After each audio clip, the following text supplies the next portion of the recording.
പെട്ടെന്ന് സമ്പന്നനാകാൻ അവൻ തിരഞ്ഞെടുത്ത വഴി ചെന്നെത്തിയത് മരണത്തിലേക്കായിരുന്നു. അവിടെ കുടികൊള്ളുന്നത് ദൈവമല്ല എന്നും അതൊരു ചുടുകാടാണെന്നും അവൻ അറിഞ്ഞില്ല. വിഗ്രഹത്തിലെ സ്വർണം മോഹിച്ച് ചെന്ന അവനെ കാത്തിരുന്നത് സാക്ഷാൽ മരണമായിരുന്നു.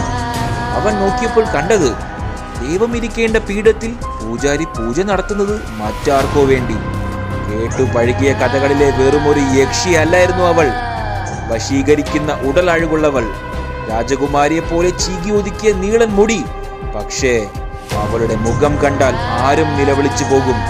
അറപ്പ് തോന്നിപ്പിക്കുന്ന വിള്ളലുകൾ വീണ മുഖം, ചോര പുരണ്ട കൂർത്ത പല്ലുകൾ, ചുവന്ന കണ്ണുകൾ. പൂജാരി അവളുടെ മുൻപിൽ മുട്ടുകുത്തിയിരുന്നു.